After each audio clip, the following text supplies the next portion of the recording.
ma famille voulait installer mon frère et les siens chez moi, sans payer. J'ai découvert leur plan mais je n'ai rien dit. Quand ils sont arrivés, ils ont vu que j'avais loué les 2 étages. Je m'appelle Jeanne, j'ai 32 ans et je suis conseillère financière à Lyon. Pendant 6 ans, j'ai économisé chaque euro supplémentaire pour réaliser mon rêve de devenir propriétaire. Quand j'ai finalement acheté un duplex au printemps dernier, j'ai décidé de ne rien dire à ma famille. Cette décision s'est avérée plus sage que je ne l'imaginais.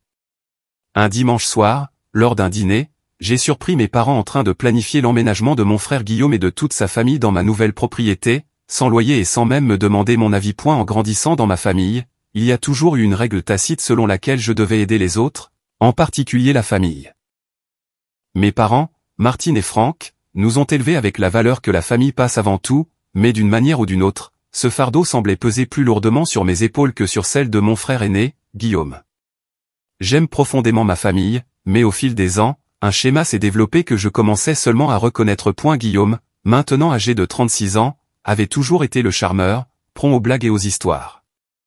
Il était aussi connu pour sa mauvaise gestion de l'argent. À 25 ans, il avait accumulé des dettes de cartes de crédit en achetant une moto et en prenant des vacances coûteuses. À 30 ans, il avait emprunté de l'argent à nos parents pour un projet d'entreprise qui a échoué en 6 mois. Chaque fois, la famille se mobilisait pour lui, offrant un soutien financier et un réconfort émotionnel. On attendait toujours de moi que je contribue, soit en prêtant l'argent que j'avais soigneusement économisé, soit en offrant de garder gratuitement ses 3 enfants. Et sa situation actuelle était particulièrement désastreuse. Il y a 8 mois, Guillaume a perdu son emploi dans une agence de marketing après une restructuration de l'entreprise. Sa femme, Claire, enseignante à temps partiel, ne gagnait pas assez pour couvrir leurs dépenses. Ils avaient 3 enfants, Léo, 10 ans, Chloé, 8 ans, et Lucas, 5 ans. Leurs propriétaires avaient récemment augmenté leur loyer, et ils avaient du mal à joindre les 2 bouts. Pendant ce temps, j'avais travaillé avec diligence pour atteindre mon indépendance financière. Après avoir obtenu mon diplôme d'une grande école de commerce il y a 7 ans, j'ai décroché un poste de conseillère financière dans un cabinet réputé de Lyon. L'ironie ne m'a pas échappé, j'aidais les autres à gérer leur argent alors que mon propre frère semblait incapable de faire de même. Je vivais frugalement dans un petit 2 pièces, j'apportais mon déjeuner au travail tous les jours et je limitais les dépenses inutiles. Chaque mois, je mettais de côté 30% de mon revenu pour mon objectif de devenir propriétaire. Quand j'ai atteint mon objectif d'épargne plus tôt cette année, j'ai commencé à rechercher des investissements immobiliers. Un duplex semblait être l'option parfaite. Je pourrais vivre dans un logement et louer l'autre pour aider à couvrir le prêt immobilier. Après des mois de recherche, j'ai trouvé un charmant duplex en briques dans un quartier résidentiel calme à environ 20 minutes du centre-ville.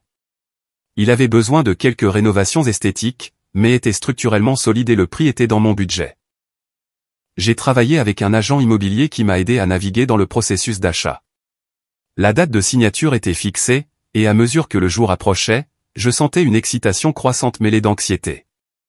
C'était de loin le plus gros achat de ma vie, et je le faisais seul. J'ai décidé de ne rien dire à ma famille jusqu'à ce que tout soit finalisé, en partie parce que je voulais leur faire la surprise, mais aussi parce que je craignais qu'ils ne trouvent un moyen de faire de cette étape importante une affaire concernant Guillaume et ses besoins. Le jour où j'ai signé les derniers papiers et reçu les clés a été exaltant.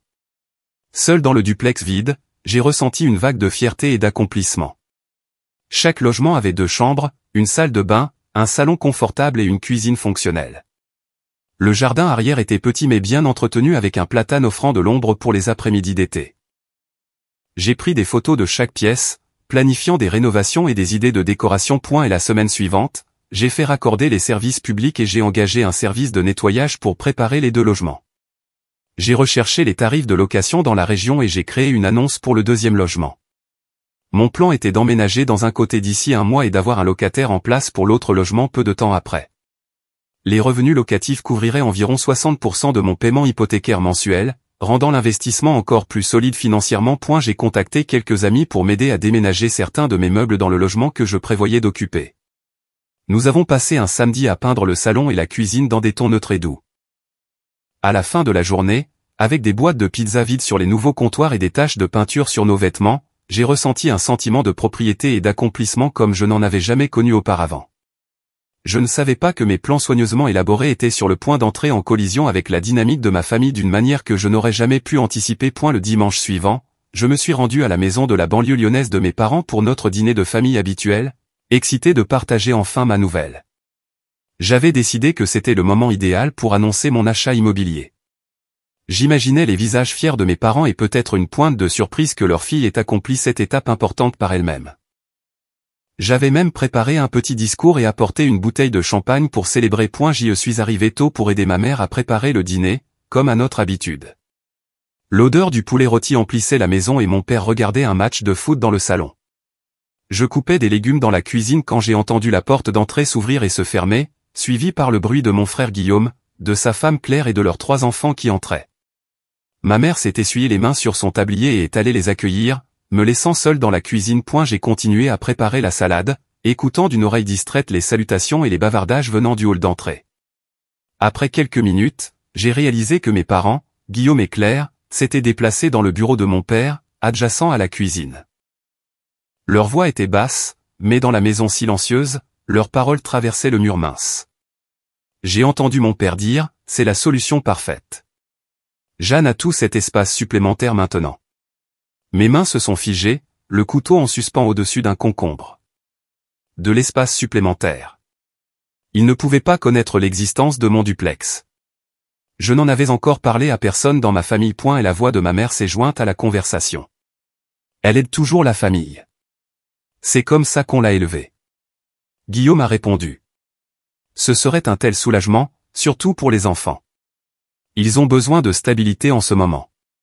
Puis Claire a ajouté, je pensais qu'on pourrait mettre les garçons dans une chambre et Chloé dans l'autre. Le salon de leur côté est plus grand que le nôtre, non? Leur côté. Mon cœur s'est mis à battre la chamade alors que je reconstituais ce qui se passait.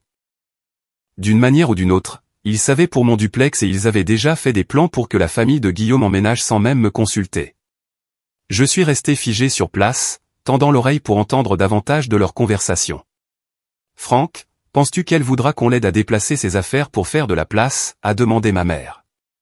Pas besoin, Martine, a répondu Guillaume à la place de mon père. Elle n'a presque pas de meubles dans son appartement. Toujours à économiser de l'argent au lieu de vivre un peu. J'ai entendu le rire de Claire suivi de « Eh bien, on l'aidera à décorer. » J'ai tellement d'idées pour que cet endroit ressemble à une vraie maison. Mes joues brûlaient d'un mélange de colère et d'incrédulité. Non seulement ils avaient découvert mon achat, mais ils avaient déjà décidé que la famille de Guillaume emménagerait dans le 2e logement sans même me le demander. Et d'après ce que j'entendais, ils s'attendaient à ce qu'ils y vivent sans payer de loyer. Je me suis forcé à continuer de couper des légumes pendant que mon esprit tournait à plein régime. Comment l'avait-il découvert? Peut-être avait-il vu mon nom dans les registres de propriété, ou peut-être qu'un des amis de mes parents m'avait aperçu à la propriété et l'avait mentionné.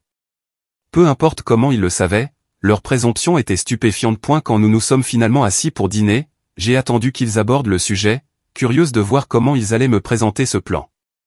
Une fois la nourriture servie et les politesses habituelles échangées, mon père s'est raclé la gorge. Jeanne, a-t-il commencé, un sourire au coin des lèvres.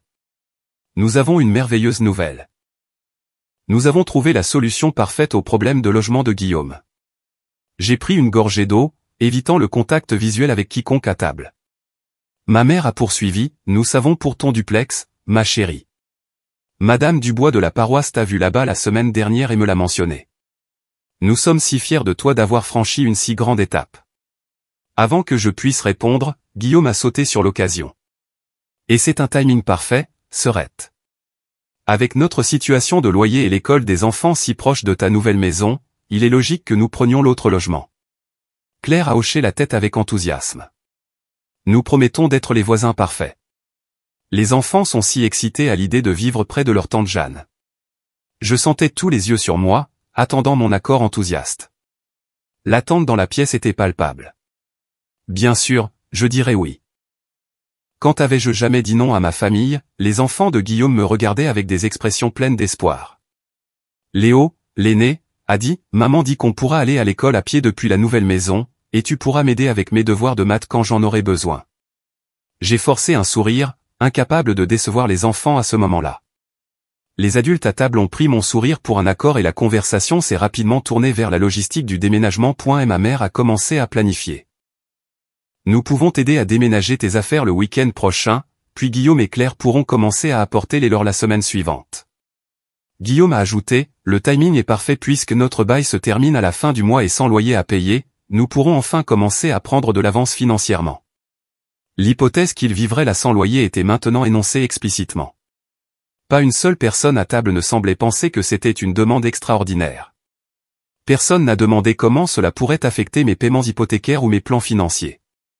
Personne n'a considéré que je pourrais avoir mes propres plans pour la propriété que j'avais travaillé si dur à acquérir. A eu lieu de les confronter sur le champ, je suis restée silencieuse, hochant la tête de temps en temps et poussant la nourriture dans mon assiette. Une vie entière à être la gardienne de la paix familiale m'a empêché de faire une scène. Mais à l'intérieur, quelque chose avait changé. Une limite avait été franchie que je ne pouvais pas ignorer. Le trajet de retour ce soir-là a été un tourbillon d'émotions contradictoires. Les souvenirs ont afflué de toutes les fois où j'avais mis de côté mes propres besoins pour aider ma famille, en particulier Guillaume. Les vacances d'été que j'ai annulées pour lui prêter de l'argent pour des réparations de voitures. Les week-ends que j'ai passés à garder les enfants pour que lui et Claire puissent avoir des soirées en amoureux. Les innombrables fois où on s'attendait à ce que je prenne le relais parce que j'étais célibataire et censé avoir moins de responsabilités. En arrivant sur le parking de mon immeuble, j'ai pris une décision. Cette fois, ce serait différent. Cette fois, je me mettrai en premier. Le lendemain matin, je me suis réveillé avec une clarté que je n'avais pas ressentie depuis des années. Assise à ma petite table de cuisine avec une tasse de café, j'ai sorti un carnet et j'ai commencé à lister toutes les fois où ma famille avait profité de ma générosité sans réciprocité. La liste s'est rapidement allongée, remplissant la page d'incidents remontant à mes années d'université. Il y avait la fois où j'ai travaillé 2 emplois pour payer mes études pendant que mes parents payaient la totalité des frais de scolarité de Guillaume, le justifiant parce qu'il n'était pas aussi doué pour les études que moi et avait besoin de plus de soutien. Il y a eu les 3 occasions distinctes où Guillaume m'a emprunté de l'argent avec de vagues promesses de le rembourser un jour. Le Noël où mes parents ont suggéré que j'achète la console de jeux coûteuse pour tous les enfants puisque je n'avais pas d'enfants à moi pour qui dépenser de l'argent. Le schéma était clair et de longue date. J'avais été conditionné à être le filet de sécurité de la famille, la personne responsable qui se sacrifierait toujours pour les autres. Mais ce qui m'a le plus frappé, c'est le manque total de considération pour mes propres objectifs et rêves. Pas une seule fois au cours du dîner de la veille, quelqu'un n'avait demandé quels étaient mes plans pour le duplex. L'hypothèse était que ma propriété, mon investissement, était une ressource familiale à allouer selon leurs besoins. J'ai appelé ma meilleure amie, Camille, qui m'avait aidé à déménager quelques meubles dans le duplex. Quand je lui ai expliqué la situation, son indignation en mon nom a été une validation. « Jeanne, c'est absolument ridicule », s'est-elle exclamée. « Tu as économisé pendant des années pour ça. C'est ton investissement, ton avenir. Ils ne peuvent pas simplement décider d'emménager sans même te le demander, et encore moins s'attendre à y vivre gratuitement. Mais c'est la famille, ai-je dit, jouant l'avocat du diable contre mes propres intérêts par habitude. Et Guillaume a les enfants à charge, Camille. Être de la famille ne leur donne pas le droit de profiter de toi. Est-ce que Guillaume ferait la même chose pour toi si les situations étaient inversées? Nous connaissions toutes les deux la réponse à cette question. Guillaume n'avait jamais démontré le même niveau de sacrifice ou de considération pour moi que ce qui était constamment attendu dans l'autre sens. Tu dois fixer des limites, Jeanne, a poursuivi Camille. Si tu les laisses emménager maintenant, surtout sans loyer, tu ne les feras jamais partir, et ton investissement deviendra un fardeau financier au lieu de l'atout pour lequel tu as tant travaillé. Elle avait raison, et au fond de moi, je le savais. Après notre appel, j'ai pris une autre décision. Je n'allais pas encore confronter ma famille directement, mais j'allais poursuivre mon plan initial pour le duplex. En fait, j'allais l'accélérer. Cet après-midi-là, j'ai contacté 3 agences immobilières et j'ai pris rendez-vous pour des consultations le lendemain. Le mardi soir, j'avais signé un contrat avec l'agence Croix-Rousse Immobilier, une entreprise bien établie avec d'excellentes critiques. Le directeur, Daniel, m'a assuré qu'il pourrait trouver des locataires qualifiés rapidement, surtout compte tenu de l'emplacement recherché de mon duplex. J'ai décidé de louer les 2 logements plutôt que d'en habiter un moi-même. Cela maximiserait mes revenus locatifs et créerait une rupture nette avec les attentes familiales. Je pourrais trouver un petit appartement plus près de mon bureau, réduisant mon temps de trajet et créant plus de séparation entre ma vie personnelle et familiale. Dès le vendredi, l'agence Croix-Rousse Immobilier avait déjà organisé plusieurs visites pour des locataires potentiels. J'ai pris un jour de congé pour rencontrer Daniel et préparer les 2 logements pour les visites. Nous avons discuté des tarifs de location, des conditions du bail et des exigences des locataires. Compte tenu du marché actuel et de l'emplacement, il a suggéré un bail de 12 mois avec un loyer légèrement supérieur à ce que j'avais initialement calculé, ce qui couvrirait près de 75% de mon hypothèque. Et la semaine suivante a été un tourbillon d'activités.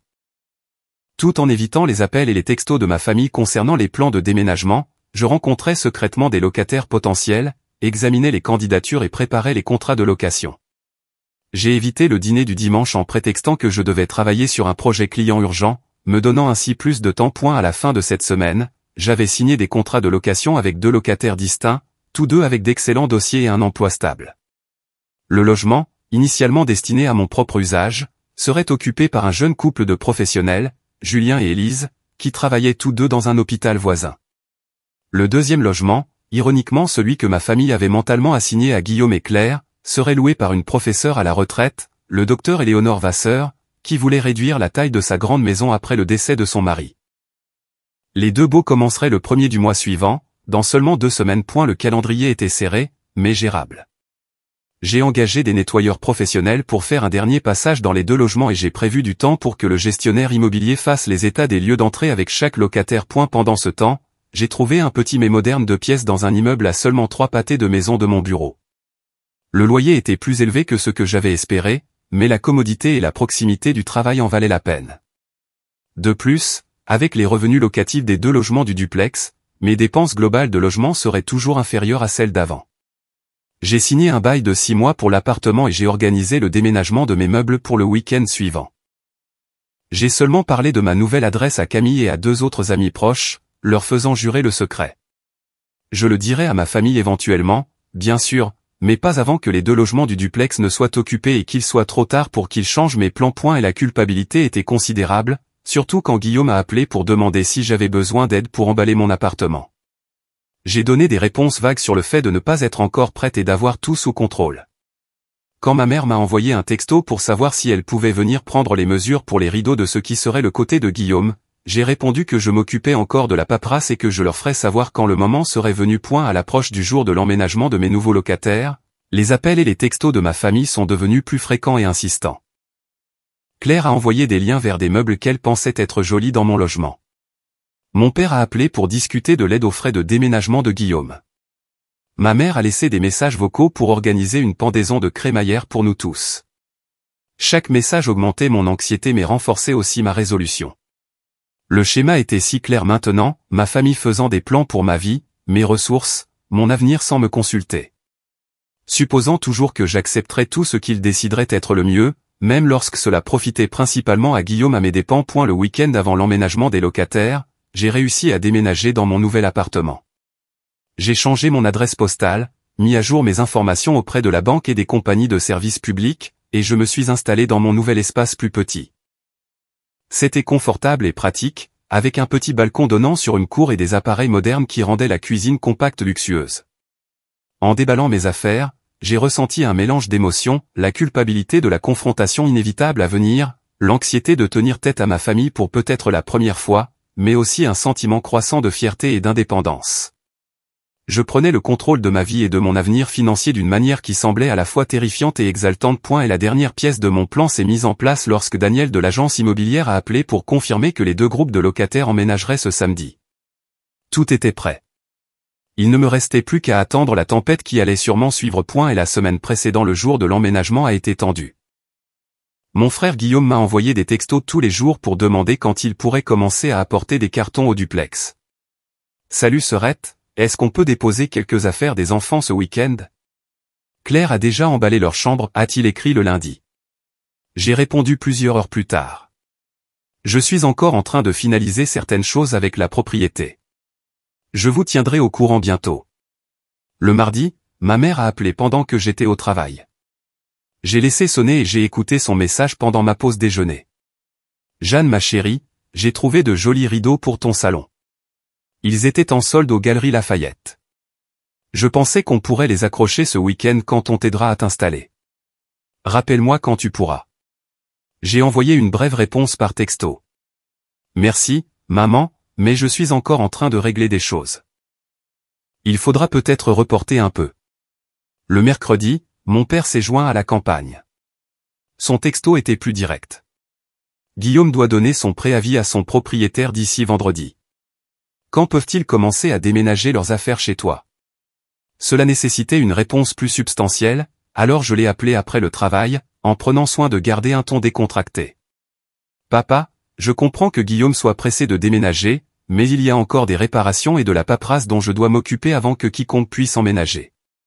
Il aura un meilleur calendrier la semaine prochaine. Sa frustration était évidente. Jeanne, ils doivent prendre des décisions maintenant. Leurs propriétaires montrent déjà leur appartement à de nouveaux locataires. On ne peut pas les laisser sans endroit où vivre. Je comprends, papa, ai-je répondu, gardant ma voix stable. Mais je dois m'assurer que tout est correctement mis en place d'abord. Tu vas trouver une solution et le dire à tout le monde bientôt. Le jeudi a apporté une visite inattendue de Guillaume à mon bureau. J'étais en réunion avec un client quand la réceptionniste m'a informé que mon frère attendait dans le hall. Je me suis excusé brièvement pour lui parler. Guillaume avait l'air agité, passant la main dans ses cheveux en faisant les 100 pas dans la petite réception. Quand il m'a vu, il s'est immédiatement lancé dans ses préoccupations. Jeanne, on doit parler des dates d'emménagement. Claire panique parce qu'on doit être parti de notre appartement d'ici la fin du mois, et tu ne cesses de nous repousser pour savoir quand on peut emménager dans le duplex. J'ai jeté un coup d'œil autour de moi, consciente que la réceptionniste faisait semblant de ne pas écouter. Ce n'était pas l'endroit pour cette conversation. Guillaume, je suis avec un client en ce moment, ai-je dit à voix basse. Et ce n'est pas quelque chose que nous devrions discuter sur mon lieu de travail. Eh bien, tu ne réponds pas à ton téléphone ni à tes textos avec de vraies informations. Alors, qu'est-ce que je suis censé faire, a-t-il répondu, sa voix s'élevant légèrement. J'ai pris une profonde inspiration. J'ai les choses sous contrôle. Il y a quelques problèmes avec la propriété que je suis en train de gérer. Tu auras plus d'informations d'ici le week-end. Je te le promets. Cela sembla le calmer temporairement, bien que son expression restât dubitative. En se tournant pour partir, il a ajouté, « Oh, et Claire voulait savoir si tu as une préférence pour les couleurs de peinture des chambres des enfants. » Elle pense à du bleu clair pour les garçons et à de la lavande pour Chloé. La supposition qu'ils allaient redécorer ma propriété m'a irrité, mais j'ai gardé mon sang-froid. Eh bien, on parlera de tout ça plus tard, ai-je dit, me tournant déjà vers ma salle de réunion. Ce soir-là, j'ai reçu un email de Claire avec pour objet l'idée de décoration pour le duplex. En pièces jointes se trouvaient des tableaux Pinterest pour chaque pièce de ce qu'elle considérait clairement comme leur logement, ainsi que des liens vers des meubles et des articles de décoration qu'elle prévoyait d'acheter. L'email se terminait par « Dis-moi ce que tu en penses. Aussi, ça te dérange si on peint les placards de la cuisine en blanc? La couleur actuelle est un peu sombre à mon goût. » J'ai fermé l'email sans répondre, ma résolution se renforçant à chaque communication présomptueuse. Le vendredi a apporté l'interaction la plus difficile à ce jour. Ma mère a appelé juste au moment où je quittais le travail. Jeanne, ton père et moi voulons passer demain matin pour t'aider à installer ta maison. Ensuite, on pourra préparer le côté de Guillaume aussi. Ils doivent commencer à emménager ce week-end. L'urgence dans sa voix indiquait clairement qu'ils avaient atteint la limite de leur patience avec mes retards. Je savais que je ne pouvais plus les repousser sans révéler mon plan. Maman, j'ai quelques courses à faire demain matin, ai-je dit prudemment. Et si on en parlait dimanche au dîner? Il y a eu une pause avant qu'elle ne réponde. Est-ce que tout va bien, Jeanne? Tu as été si évasive dernièrement. S'il y a un problème avec le duplex, tu sais qu'on peut t'aider.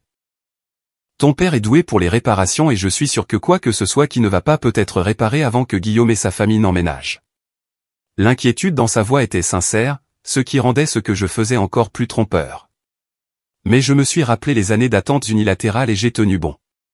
Tout va bien, maman. Il expliquera tout dimanche. Je te le promets. Après avoir raccroché, j'ai reçu un texto de Guillaume. Les parents disent que tu es bizarre à propos de l'emménagement. Qu'est-ce qui se passe? On doit quitter notre appartement dès que possible. Le propriétaire est un con. Ceci a été suivi d'un autre. Aussi, Claire veut savoir si on peut avoir les mesures des chambres pour s'assurer que nos meubles rentreront. Et puis, j'ai failli oublier. Peux-tu participer pour le camion de déménagement? On est un peu à court d'argent en ce moment, mais je devrais pouvoir te rembourser le mois prochain. Chaque message renforçait la justesse de ma décision. Le sentiment de droit était si ancré que Guillaume ne pouvait même pas le voir. Il s'attendait simplement à ce que je réponde à ses besoins, que je finance son déménagement et que je réorganise ma vie pour résoudre ses problèmes, le tout sans question ni plainte. Samedi matin, le jour où mes locataires devaient emménager. Je me suis réveillé tôt avec un nœud d'anxiété dans l'estomac. J'avais convenu de rencontrer Daniel au duplex à 9 h pour superviser le processus d'emménagement et fournir les clés aux 2 groupes de locataires. Le docteur Vasseur arriverait à 9 h 30, et Julien et Élise étaient prévus pour 11 h. Je me suis habillé avec soin en tenue professionnelle, voulant me présenter comme une propriétaire compétente. À un moment de quitter mon nouvel appartement, mon téléphone a sonné. C'était mon père. « Jeanne, a-t-il dit sans préambule, ta mère et moi nous dirigeons vers le duplex maintenant. On pensait te faire la surprise et apporter le petit déjeuner. Guillaume et Claire nous y rejoignent avec quelques cartons. » Mon cœur s'est emballé.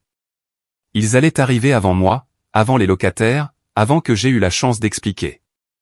La confrontation que j'avais redoutée était sur le point de se produire de la pire des manières. « En fait, papa, je ne suis pas au duplex », ai-je réussi à dire. « Je suis en route pour y retrouver quelqu'un. »« Parfait. »« Eh bien, on se voit là-bas », a-t-il répondu joyeusement, raccrochant avant que je puisse protester davantage. J'ai immédiatement appelé Daniel pour le prévenir de la situation. Il m'a assuré qu'il gérerait cela de manière professionnelle et attendrait mon arrivée avant de procéder à l'emménagement des locataires. Le trajet jusqu'au duplex a été les 20 minutes les plus longues de ma vie. À chaque kilomètre, je répétais ce que j'allais dire, comment j'allais expliquer ma décision, et comment je resterais ferme face à ce qui serait sûrement de la colère et de la déception de la part de ma famille. En tournant dans la rue, j'ai pu voir la voiture de mes parents déjà garée devant le duplex. Le monospace de Guillaume se garait derrière. Dans mon rétroviseur, j'ai remarqué un camion de déménagement approchant de la direction opposée. Le docteur Vasseur était en avance. Le moment de vérité était arrivé, et il n'y avait pas de retour en arrière possible. J'ai garé ma voiture derrière le monospace de Guillaume et j'ai pris une profonde inspiration. À travers le pare-brise, je pouvais voir ma famille debout sur le trottoir devant le duplex, l'air confus. Daniel, dans son polo de l'agence Croix-Rousse Immobilier, leur parlait en faisant des gestes vers la propriété. En sortant de ma voiture, j'ai entendu mon père dire « Il doit y avoir une erreur. C'est la propriété de ma fille. Elle l'a achetée pour notre famille. » Daniel m'a remarqué en approche et m'a fait un subtil signe de tête de reconnaissance. « Madame Leclerc, a-t-il dit, utilisant mon nom de famille formellement. Votre famille expliquait justement qu'elle pensait emménager aujourd'hui. » Je me suis avancé, le cœur battant. « Maman, papa, Guillaume, Claire, ai-je commencé, ma voix plus stable que je ne l'aurais cru. Je dois vous expliquer quelque chose. Ma mère avait l'air déconcertée, tenant un sac de la boulangerie locale. Jeanne, qu'est-ce qui se passe? Qui est cet homme? Et pourquoi y a-t-il un camion de déménagement qui arrive? Le camion de déménagement était en effet arrivé et se garait maintenant de l'autre côté de la rue. Le docteur Vasseur, une femme digne d'une 60aine d'années, est sortie de sa voiture, garée plus loin dans la rue, et s'est approché de notre groupe avec une expression curieuse. Guillaume, toujours prompt à la colère, s'est avancé vers moi. « Qu'est-ce que c'est que ce bordel, Jeanne? On était censé emménager aujourd'hui. On a déjà donné notre préavis à notre appartement. » Avant que je puisse répondre, Daniel est intervenu en douceur. « Peut-être devrions-nous tous nous écarter pour permettre au docteur Vasseur d'accéder à sa nouvelle maison. » Il a fait un geste vers la femme qui se tenait maintenant au bord de notre groupe. Elle a un rendez-vous d'emménagement prévu, et ses déménageurs attendent. Sa nouvelle maison, a répété Claire, sa voix s'élevant. De quoi parle-t-il, Jeanne? Tous les regards se sont tournés vers moi. Le moment que j'avais redouté et préparé était arrivé. J'ai redressé les épaules et j'ai parlé clairement. J'ai loué les 2 logements du duplex à des locataires. Le docteur Vasseur emménage dans le logement A aujourd'hui, et un autre couple emménage dans le logement B plus tard ce matin. Le silence qui a suivi a été assourdissant. Ma mère a eu un hoquet de surprise, le visage de mon père s'est assombri de colère, et Guillaume me fixait avec incrédulité. Daniel, sentant la tension, s'est tourné vers le docteur Vasseur. « Docteur, si vous me permettez quelques minutes pour résoudre cette affaire de famille, je serai tout de suite à vous pour finaliser votre emménagement. » Elle a hoché la tête avec compréhension et est retournée à sa voiture pour attendre. « Tu as fait quoi ?» a finalement demandé mon père, sa voix dangereusement calme. « J'ai loué les 2 logements, ai-je répété. J'ai signé des baux d'1 an avec des locataires qualifiés par l'intermédiaire de l'agence Croix-Rousse Immobilier. » Guillaume a explosé. « Tu te moques de moi? On n'a nulle part où vivre, Jeanne. On a donné notre préavis. Où est-ce qu'on est censé aller dans 2 semaines? Claire s'est mise à pleurer, se détournant du groupe et sortant son téléphone, probablement pour envoyer un texto à quelqu'un à propos de ce développement. Et ma mère s'est avancée et a posé sa main sur mon bras. Ma chérie, il doit y avoir un malentendu. On en a discuté. Guillaume et sa famille ont besoin de ce 2e logement. Tu connais leur situation. J'ai doucement retiré sa main. Non, maman. Vous en avez discuté. Vous avez tous fait des plans pour ma propriété sans me le demander. Vous avez supposé que j'allais simplement accepter, comme je le fais toujours. Mon père est intervenu. Nous pensions que tu voudrais aider ton frère. La famille est de la famille, Jeanne. C'est comme ça qu'on t'a élevé. Ces mots, destinés à me faire culpabiliser, ont plutôt alimenté ma détermination. Oui, la famille est de la famille, mais ça devrait aller dans les 2 sens. Quand est-ce que Guillaume a déjà fait des sacrifices pour moi? Quand est-ce que l'un de vous a considéré ce dont j'aurais pu avoir besoin ou envie avant de prendre des décisions qui affectent ma vie? Guillaume a ricané. Oh, nous y voilà avec la complainte de la pauvre Jeanne. Tu as un bon travail, pas d'enfants, pas de vraies responsabilités. Certains d'entre nous ont de vrais problèmes. Son mépris pour ma vie et mes choix a été la goutte d'eau qui a fait déborder le vase. 6 ans d'économie, de privation de luxe et de vacances, de travail supplémentaire et de week-end pour atteindre mon objectif de devenir propriétaire, tout cela réduit à pas de vraies responsabilités au point. De vraies responsabilités, ai-je rétorqué, ma voix s'élevant malgré mes efforts pour rester calme, comme la responsabilité financière? Parce que de mon point de vue, tu n'en as jamais montré aucune. Tu m'as emprunté de l'argent 3 fois sans le rembourser. Maman et papa t'ont sorti d'affaires d'innombrables fois. Et maintenant, tu t'attendais à vivre dans ma propriété d'investissement sans loyer, sans aucun égard pour la façon dont cela affecterait mes paiements hypothécaires ou mon avenir financier. À ce moment-là, Julien et Élise étaient arrivés pour leur rendez-vous d'emménagement et observaient notre drame familial depuis leur voiture. Daniel est allé discrètement leur parler, expliquant le retard. Et ma mère a commencé à pleurer, et mon père a mis son bras autour de ses épaules.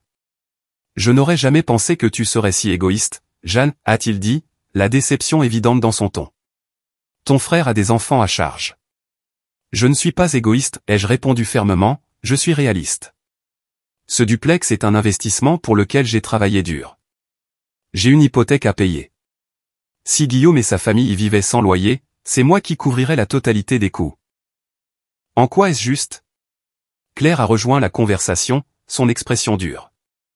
Nous aurions aidé avec les charges au moins, et Guillaume cherche du travail. Une fois qu'il aura trouvé quelque chose, nous aurions pu contribuer.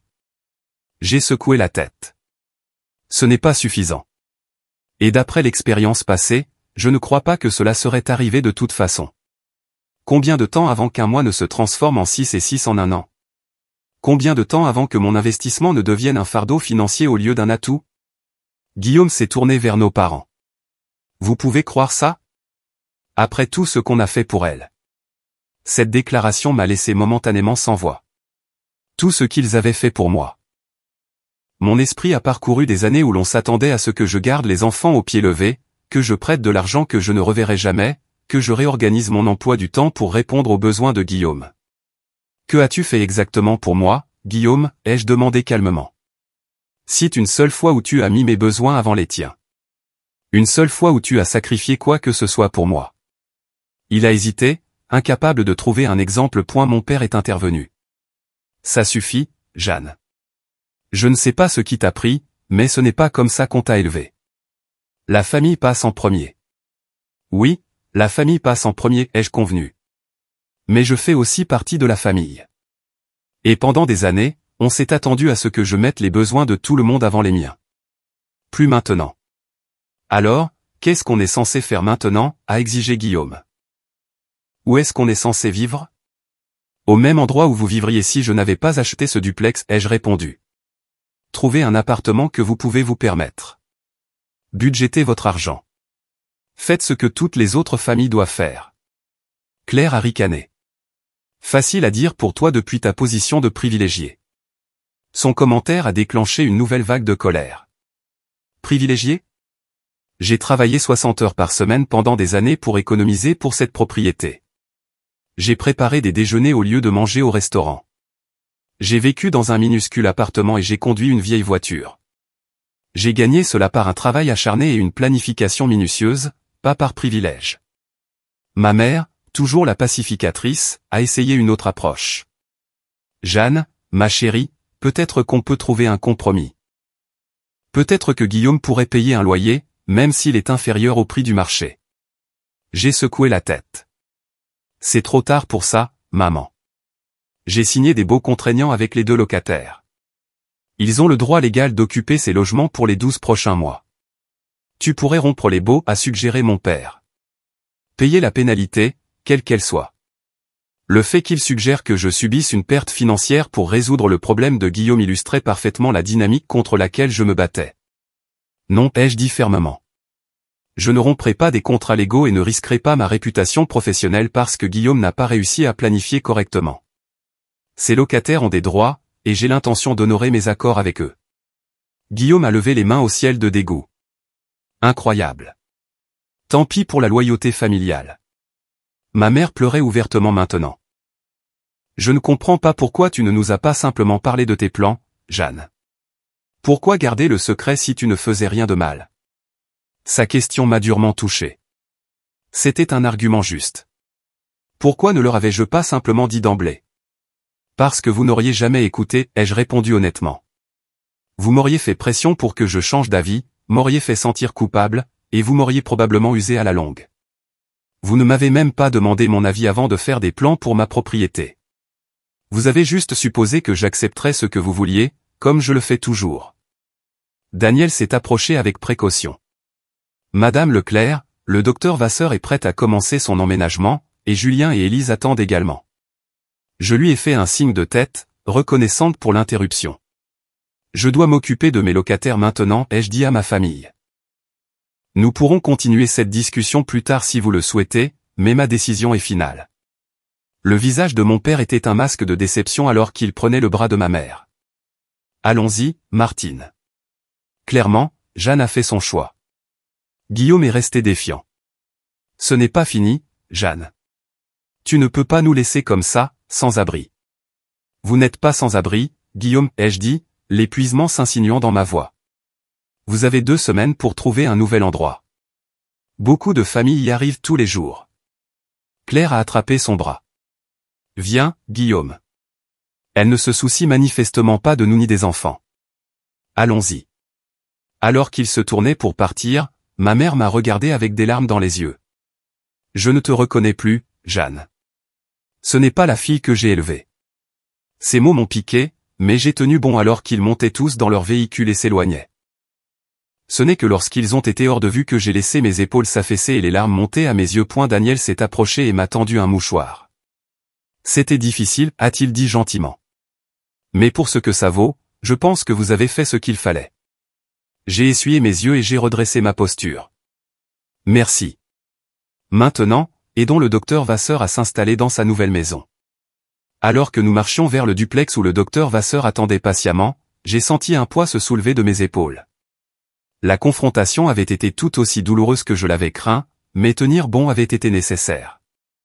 Pour peut-être la première fois de ma vie d'adulte, j'avais mis mes propres besoins en premier.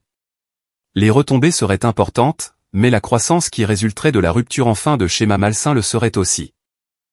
En tendant la main pour saluer correctement le docteur Vasseur, j'ai réussi un sourire sincère. C'était le début d'un nouveau chapitre, non seulement pour mes locataires, mais pour moi aussi. Le silence de ma famille a été assourdissant dans les jours qui ont suivi la confrontation. Les textos quotidiens de ma mère ont cessé. Les appels de mon père le week-end pour prendre des nouvelles ont disparu. Même Guillaume, qui me contactait habituellement chaque fois qu'il avait besoin de quelque chose, a maintenu un silence radio. C'était comme si j'avais été excommunié de la famille pour mon acte d'autopréservation. La première semaine a été la plus difficile. Je prenais mon téléphone pour appeler ma mère, puis le reposais, me rappelant que je n'avais rien fait de mal. J'avais simplement protégé mon investissement et fixé une limite qui était attendue depuis longtemps. Pourtant, 32 ans de conditionnement étaient difficiles à surmonter. La culpabilité pesait lourdement, surtout la nuit quand je restais éveillé dans mon nouvel appartement, me demandant si j'avais été trop dur, trop soudaine dans mon approche. Camille s'est avérée être un soutien inestimable pendant cette période. Elle est venue avec des plats à emporter et du vin 3 jours après la confrontation, me laissant exprimer mes émotions compliquées. Je n'arrête pas de me remettre en question, ai-je avoué, recroquevillé sur mon nouveau canapé. Peut-être que j'aurais dû leur laisser le duplex. Peut-être que je suis égoïste. Camille m'a regardé avec incrédulité. Jeanne, est-ce que tu t'entends? Tu as travaillé pendant 6 ans pour économiser pour cette propriété.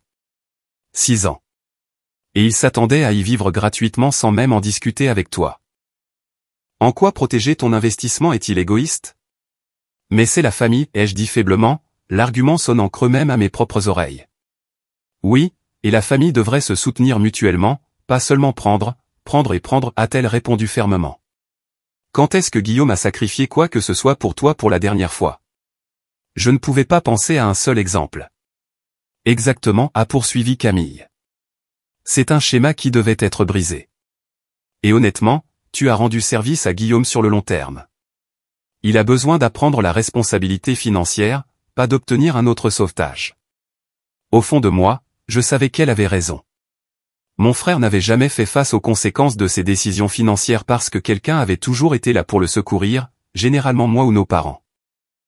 En refusant d'être son filet de sécurité cette fois, je le forçais à trouver ses propres solutions. Et la deuxième semaine a apporté des préoccupations pratiques qui m'ont distraite du drame familial. Les 2 groupes de locataires s'étaient installés, et Daniel de l'agence immobilière m'a envoyé des rapports détaillés sur le déménagement et les états des lieux. Il y avait des problèmes d'entretien mineurs à régler, un robinet qui fuyait dans le logement A, une porte qui coinçait dans le logement B. S'occuper de ces petits problèmes m'a donné un sentiment d'accomplissement et a renforcé ma capacité à gérer cette propriété d'investissement. Les premiers chèques de loyer sont arrivés sur mon compte, fournissant une validation tangible de ma décision. Voir ces dépôts, sachant qu'ils couvriraient la majorité de mon paiement hypothécaire, m'a apporté un profond sentiment de satisfaction. C'était ce pourquoi j'avais travaillé pendant toutes ces années d'épargne et de sacrifice. Et la 3e semaine, le silence de ma famille est devenu plus inquiétant que blessant. Je me demandais comment Guillaume et Claire géraient leur situation de logement, s'ils avaient trouvé un nouvel endroit avant l'expiration de leur bail. Malgré notre désaccord, je me souciais d'eux et surtout de ma nièce et de mes neveux. J'ai finalement craqué et j'ai envoyé un texto à ma mère. Je prends juste des nouvelles. J'espère que tout le monde va bien. Sa réponse est arrivée des heures plus tard. Brève et formelle. Nous allons bien. Guillaume et Claire ont trouvé un appartement, plus petit que ce qu'ils voulaient, mais abordable. La sécheresse de son message m'a piqué, mais j'étais soulagé d'apprendre qu'ils avaient trouvé un logement. J'ai répondu, je suis contente de l'apprendre.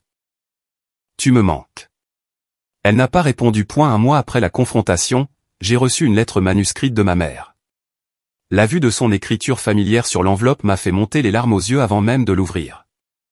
À l'intérieur se trouvait une lettre de 4 pages, la première vraie communication depuis ce jour au duplex. Ma très chère Jeanne, commençait-elle. Il m'a fallu du temps pour digérer ce qui s'est passé et pour essayer de comprendre ton point de vue.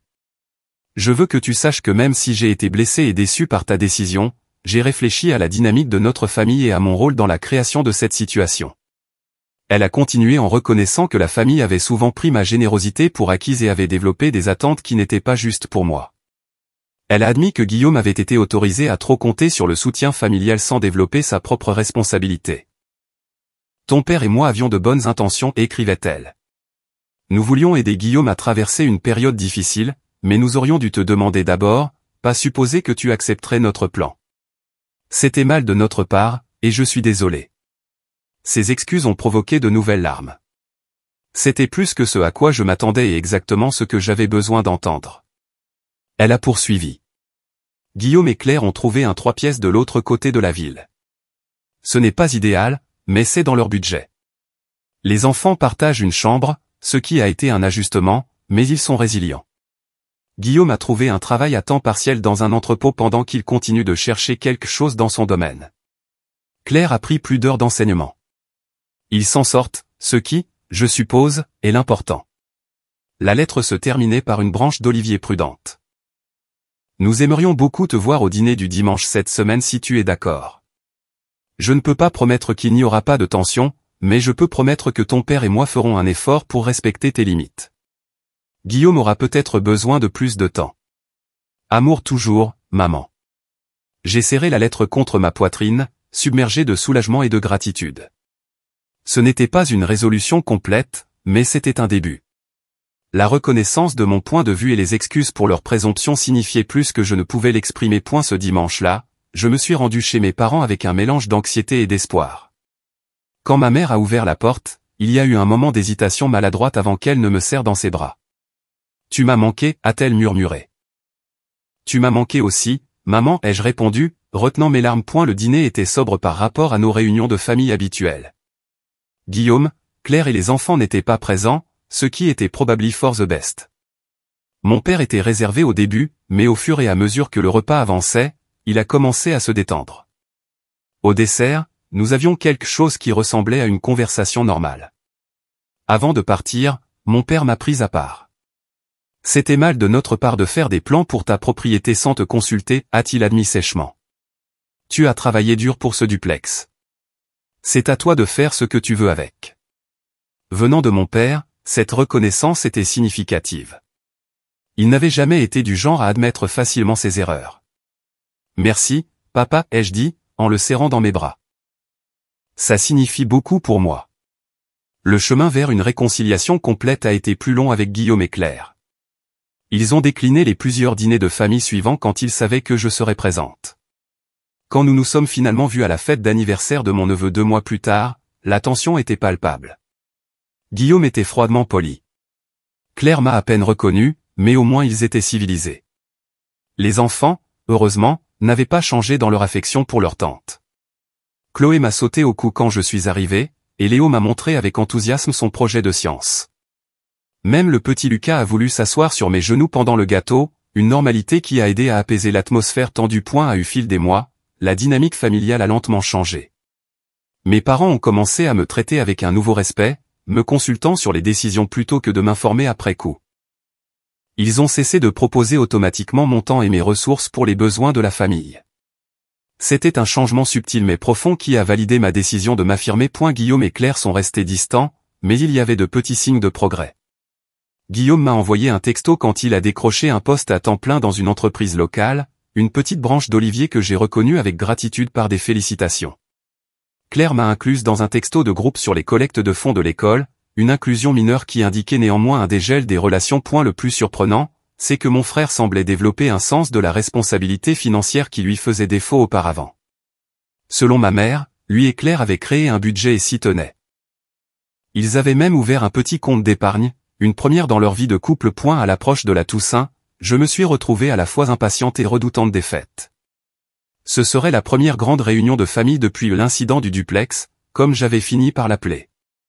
Quand ma mère a appelé pour confirmer que je serais présente, elle a mentionné nonchalamment que Guillaume et Claire seraient là avec les enfants. Ils vont mieux maintenant, a-t-elle ajouté. Guillaume surtout, je pense que toute cette expérience a été un signal d'alarme pour lui. Le jour venu, j'ai apporté une bouteille de vin et ma fameuse tarte aux pommes, une sorte d'armure pour la réunion potentiellement inconfortable. À ma surprise, Guillaume m'a accueilli à la porte, offrant un sourire timide. « Salut, Jeanne » a-t-il dit.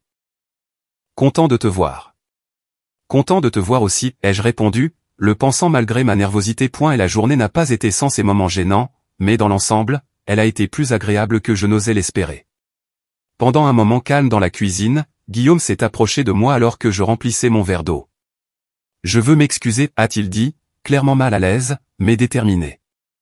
Ce que nous avons essayé de faire avec ton duplex n'était pas correct. Nous n'aurions pas dû nous attendre à ce que tu nous loges gratuitement. Ces excuses, bien que tardives, étaient sincères. Je pouvais voir que cela lui coûtait quelque chose d'admettre qu'il avait tort. Merci, Guillaume, ai-je dit. Ça signifie beaucoup pour moi. Il a hoché la tête, puis a ajouté, l'appartement que nous avons trouvé s'est avéré être correct. Il nous apprend à vivre selon nos moyens, ce qui, je suppose, était attendu depuis longtemps. C'était peut-être la déclaration la plus consciente de lui-même que j'avais jamais entendue de mon frère. J'ai souri. Je suis contente que les choses s'arrangent. Et j'ai ouvert un compte d'épargne, a-t-il poursuivi, une pointe de fierté dans la voix. Il n'y a pas grand-chose dedans pour l'instant, mais c'est un début. C'est super, Guillaume, ai-je dit chaleureusement. Vraiment super. En rentrant chez moi ce soir-là, j'ai réfléchi au parcours des 6 derniers mois. La confrontation au duplex avait été douloureuse et perturbatrice, mais elle avait aussi été nécessaire. En m'affirmant, je n'avais pas seulement protégé mon investissement financier, mais j'avais aussi catalysé des changements importants dans la dynamique de ma famille. Ma relation avec mes parents était plus forte et plus équilibrée qu'auparavant. Guillaume prenait des mesures vers la responsabilité financière, et j'avais gagné en confiance et en respect de moi-même, apprenant que fixer des limites, bien que difficiles, était essentiel pour des relations saines. Le duplex lui-même s'avérait être un excellent investissement. Les deux locataires étaient fiables et respectueux de la propriété. Les revenus locatifs couvraient la majeure partie de mon hypothèque, me permettant de constituer un capital tout en épargnant pour de futurs investissements. Le docteur Vasseur m'avait même envoyé une carte de vœux, me remerciant de lui avoir fourni une si belle maison pour son nouveau chapitre de vie. En déverrouillant la porte de mon appartement, j'ai ressenti un profond sentiment de paix. Le chemin n'avait pas été facile, mais il avait conduit à une croissance pour nous tous. Et peut-être le plus important, j'avais appris à valoriser mes propres besoins et objectifs autant que je valorisais ceux de ma famille. 6 mois après la confrontation au duplex, ma vie s'était installée dans une nouvelle normalité qui aurait été inimaginable un an plus tôt. Mon 2 pièces près de mon bureau était devenu un vrai foyer, décoré avec intention plutôt qu'avec des restes et des meubles de seconde main. Le trajet plus court me donnait 1 heure supplémentaire chaque jour, que j'utilisais pour le yoga matinal et la lecture, de petits luxes que je m'étais refusés pendant mes années d'épargne agressive. L'agence immobilière envoyait des rapports mensuels sur le duplex ainsi que les dépôts de location qui apparaissaient de manière fiable sur mon compte. Les 2 locataires avaient renouvelé leur baux pour une 2e année, une validation à la fois de mon choix d'investissement et de mes décisions de gestion immobilière. Le docteur Vasseur avait planté des fleurs dans le petit jardin derrière son logement, tandis que Julien et Élise avaient repeint leur salon avec ma permission, des améliorations qui n'ont fait qu'augmenter la valeur de la propriété. Et ma relation avec mes parents avait évolué vers quelque chose de plus équilibré et mature. Les dîners du dimanche hebdomadaire ont repris, mais avec une différence. J'étais maintenant traité comme une adulte égale avec des perspectives et des limites valides, pas seulement comme la fille fiable qui répondrait toujours aux besoins des autres. Mon père m'avait même demandé conseil sur ses investissements pour la retraite, un changement significatif dans la façon dont il percevait mes compétences financières. Le changement le plus surprenant, cependant, concernait ma relation avec Guillaume. Nos rôles d'enfance avaient été si fermement établis, il était le charmeur, le nécessiteux qui avait besoin de soutien, et j'étais la responsable, la capable qui le fournissait. L'incident du duplex avait brisé cette dynamique, nous forçant à établir une nouvelle façon de nous lier les uns aux autres. Guillaume avait conservé l'emploi à temps plein qu'il avait trouvé après la confrontation, montrant un engagement envers la stabilité qui lui faisait défaut auparavant. Lui et Claire avaient réduit leur style de vie pour l'adapter à leurs revenus, un concept qui semblait enfin prendre racine. Plus significativement, Guillaume avait commencé à rembourser l'argent qu'il m'avait emprunté au fil des ans, envoyant de petits mais réguliers paiements chaque mois sans que je le lui demande. Un samedi chaud de juin, exactement 1 an après la confrontation au duplex, Guillaume m'a invité à le rencontrer pour un café. C'était une demande inhabituelle. Nous ne nous voyons généralement que lors des réunions de famille. Curieuse et légèrement appréhensive, j'ai accepté. Le café était bondé de clients du week-end, mais Guillaume avait trouvé une table tranquille dans un coin. Il avait l'air différent, en quelque sorte, plus posé. Il avait troqué ses t-shirts graphiques habituels pour une simple chemise à boutons, et ses cheveux perpétuellement en désordre étaient soigneusement coupés. « Merci de me rencontrer », a-t-il dit alors que je m'asseyais avec mon latte. « Je voulais te parler sans toute la famille autour. » J'ai hoché la tête, attendant qu'il continue. Il a pris une profonde inspiration. Cette dernière année a été instructive. Quand tu as refusé de nous laisser emménager dans ton duplex, j'étais furieux. Je pensais que tu étais égoïste et cruel, surtout connaissant notre situation avec les enfants. Il a fait une pause, rassemblant ses pensées. Mais avec le recul, c'était le signal d'alarme dont j'avais besoin. Claire et moi vivions au-dessus de nos moyens depuis des années, attendant toujours que quelqu'un, généralement toi ou maman et papa, nous sorte d'affaires quand les choses se compliquaient. Sa prise de conscience m'a surprise. Cela a dû se voir sur mon visage car il a souri avec remords. Je sais, choquant que je puisse l'admettre, n'est-ce pas, a-t-il dit. Mais c'est vrai. Nous n'avons jamais eu à faire face aux conséquences de nos choix parce qu'il y avait toujours un filet de sécurité. Quand tu as enlevé ce filet, nous avons dû nous débrouiller seuls pour une fois. J'apprécie que tu dises ça, Guillaume, ai-je répondu prudemment. Ce n'était pas une décision facile pour moi. Il a hoché la tête. Je comprends ça maintenant. Et je veux que tu saches que les choses vont en fait mieux pour nous. L'appartement n'est pas aussi bien que ton duplex l'aurait été, mais c'est le nôtre, et nous payons pour nous-mêmes. Les enfants s'en sortent bien en partageant des chambres, et Claire et moi avons enfin dû nous asseoir et faire un vrai budget, quelque chose que nous aurions dû faire il y a des années. Il a mis la main dans sa poche et a sorti une enveloppe, la glissant sur la table vers moi. Je l'ai ouverte pour y trouver un chèque de 1000 €, une part substantielle de ce qu'il me devait encore. Ce n'est pas tout, a-t-il reconnu, mais c'est un début. J'ai l'intention de rembourser chaque centime. Le chèque représentait plus que de l'argent. C'était une preuve tangible de sa croissance et de notre relation changeante. J'ai senti une boule se former dans ma gorge.